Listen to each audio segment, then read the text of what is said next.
So guys, in this video we will be talking about the operators. I have written all the operators in the notepad so that I don't miss any operator telling you. So these are the main operators you gonna use in our CPP programs. So these operators perform some operation on the values. So those may be direct values or the variables. So first type of operators are arithmetic operators, and these will perform the arithmetic operations on the values. And you know, addition, subtraction, multiplication, division, and the remainder. So these are the basic arithmetic operators you can perform on the values. Now let's go ahead and declare two variables. Int a is equals to 6 and b is equals to 2.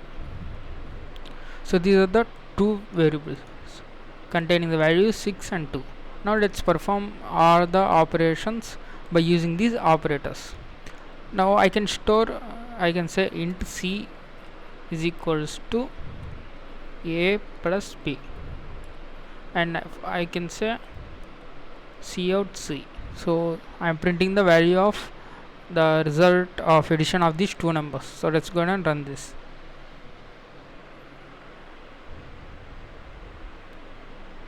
So you can see the sum is 8. So or you can directly remove this step and you can directly print the here using the brackets. So you can use these brackets to make sure this is a varied expression. So if you run this again, the result will be the same. So instead of storing the result in a variable, we are directly printing onto the console. This is the addition. So in this similar manner, you can also let's define the ender, and let me copy all this expression.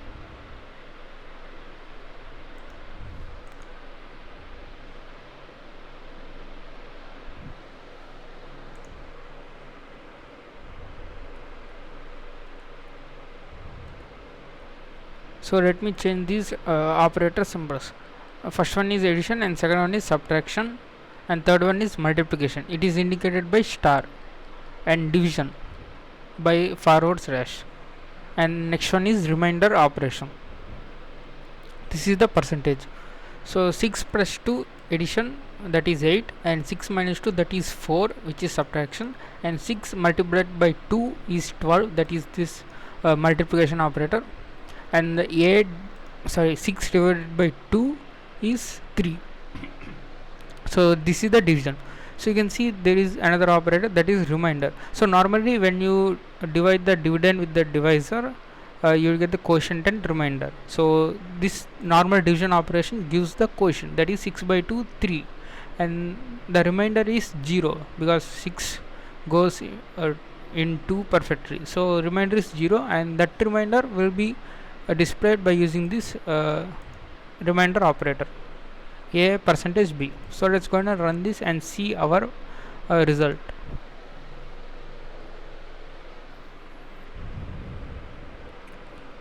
Okay, now you can see here 6 plus 2 8, 6 minus 2 4, 6 into 2 12, 6 by 2 3, and 6 modulus 2, that is 0. You can also call this as modulus, which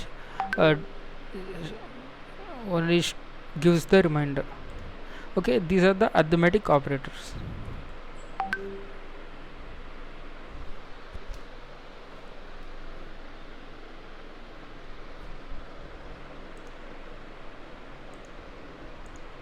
Okay, now let's see another operators.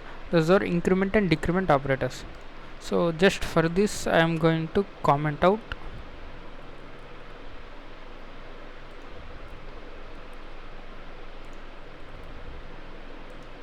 So these increment operators increment or decrement the value by 1. So here I can say we have the a is equal to 6, right? Now what I can do is I can say cout a plus plus a. So this means is increment the a value and then send this a value into this object. So that means we are incrementing the a value here and printing out directly onto the console. Let's run this so that we can understand easily. So you can see the value is 7. So you can also say a is equals to a plus 1. So this is the same syntax, but this is like a shorthand notation for this expression. Let's print out here and run this. So we will get the same answer, 6 plus 1 7. So you can see here this is a shorthand notation, plus plus a, and this is called the pre-increment operator. That means we are incrementing the a value before it is going into any expression, any object or any this whole expression. So this is the pre-increment operator. And another thing is that is the post increment operator, that is a plus plus. So what this means is the value of a will be 6 up to this 15th line, and after this instruction has been executed, from the next line onwards the value will be incremented. So if you get confused, now let's print out this cout a plus plus and cout a. So first a value is 6 and it is the post increment operator. That means at this point a value will be still 6, and after this instruction has been executed the a value gets incremented by 1, and then we get the output here as a 7. So let's go and run this. So okay, I did not put the new line. So first one is a 6 and next one is 7. So this is maybe confusing. If you practice for a while it will be very easy. First it is going to put the same value, and the next instruction is going to increment. So that is the pre-increment and post-increment operators. In the same way you can say minus minus, it will be the same. First it will be 6 and then it will decrement the value by 1. So let's run this. We will get the answer 6 5. So these are the increment and decrement operators. So now let's move on to this relational operators. So these operators will define the relationship between the values, whether it is greater than, less than, greater than or equal to, less than or equal to, not equal to, equal to. So these are the relational operators, and these will tell the relationship between the two values. Now we can say the example 6 and 2. We all know that 6 is greater than 2, so we can get the result using this relationship operators greater than. Now we can say a greater than, a less than b. We can print out this one. You can put the brackets. So a less than b, which is false, and you will get the answer as a 0. That is the Boolean value, either true or false. So the relationship operators return value is Boolean, whether it tells us a is greater than b or less than b or equal to b, and etc. So if you run this, so you will get the answer 0 because a is not less than b. So in the same way you can say a greater than b. Now let's run this. You will get the answer 1. 1 in the sense it's true. You can also say bool, let's say bool t is equals to a not equal to b.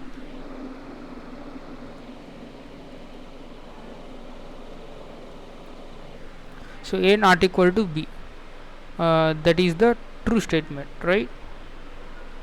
So you will get the return. So I did not print anything. You can just print out the t. So you can also store the result into the Boolean type variable. So you can see the result is 1. And in the same way you can also say greater than is equals to. Let's run this. It's true because 6 is greater than 2. Okay, so those are the relational operators which tells the relationship between the numbers. And next one are the logical operators. So you can have these relational operators more than one relationship, and you can compare the relationships. So these are AND, OR, and NOT. So I will tell you one example. Bool result is equals to, now I want to compare either A greater than or equal to B.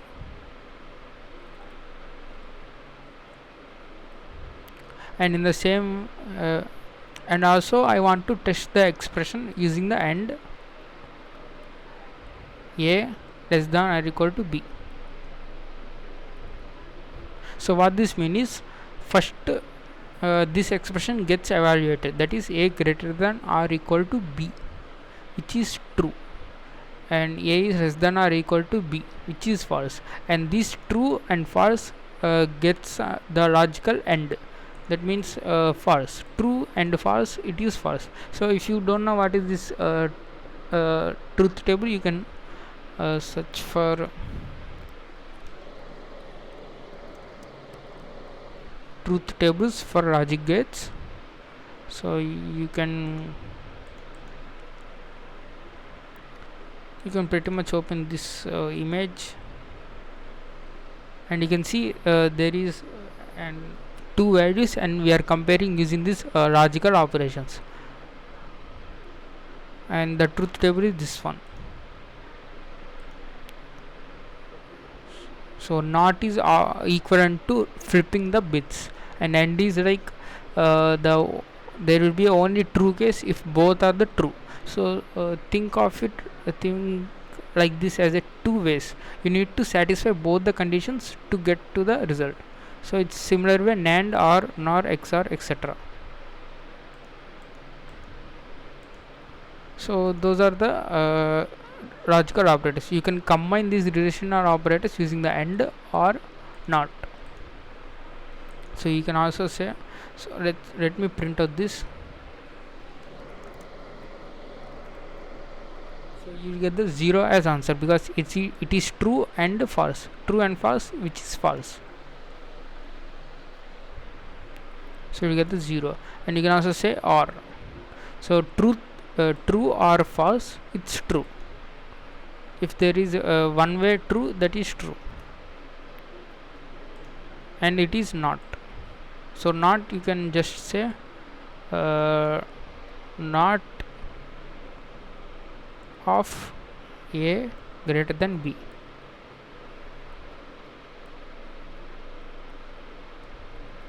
So not of A greater than B. So first take the expression A greater than B, that is true, and not it. So that means reverse it. Reverse of true is false. So you get the answer 0. So those are the logical operators: AND, logical AND, logical OR, logical NOT. And there is the bitwise operators, and these operators perform the values by bitwise. You can see this is the AND, logical AND.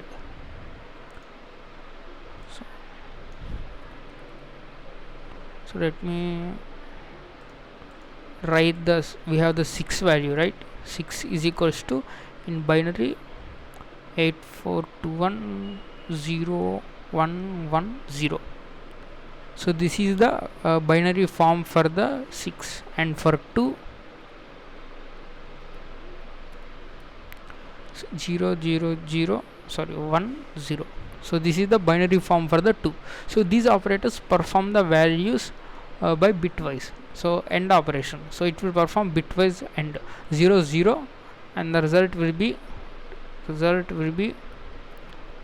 one will be 0, and 1 and 1, it's 1, and 1 and 0, it's 0, and 0 and 0, it's 0. So this is the AND operation between the equivalent bits of these numbers. So let's go ahead and print that. I'm directly printing it A and B. So the value will be 2. So you can see the value is 2. And also we will perform the OR operation. Let's delete this. 0 0 0 or 0 0, and 1 or 1 1, and 1 or 0 it's 1, and it's 0.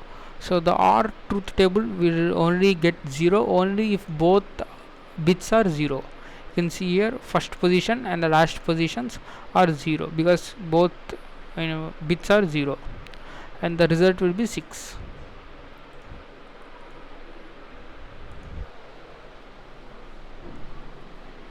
So you can see the answer is 6. So in the same way you can perform this XOR operation, and this is the complement or not operation, which will just flip the bits from zeros to ones and ones to zeros. And I'm going to tell you this one, that is the left shift operator and right shift operator. So these are also important one. Okay, left shift operator takes like this form: number, left shift, number of bits.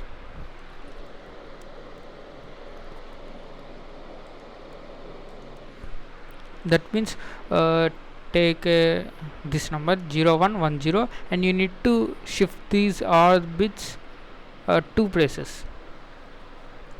So 2 places to the right side. That means we will get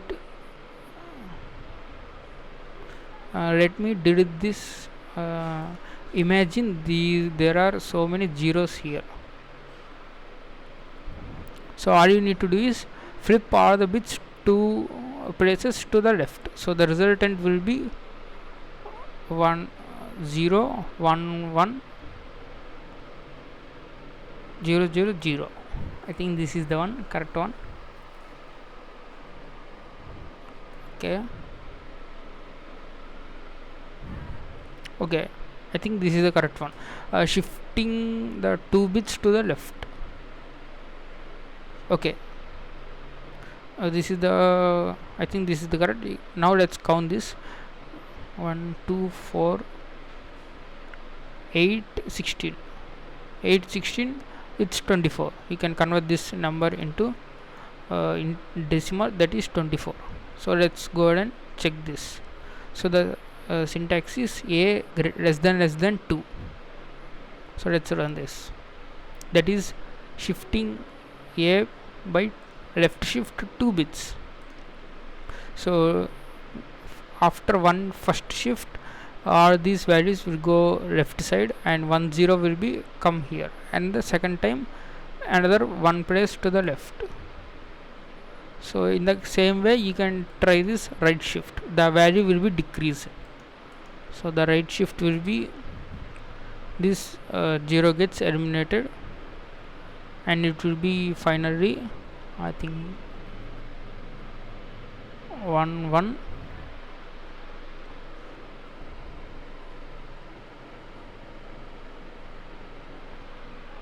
Think so. Let's try this. Shift by 1, first shift, we should get the answer 3. I think it's correct. Yes, it's correct. Just confused. Okay, the shifting the right to the one place, because we have given a greater than 1. So this is the right shift operator. It will shift the bits to the right, and the left shift operator shifts the bit to the left. So these are the operators mainly you gonna perform in a normal day-to-day programming. So that's all about this operators video.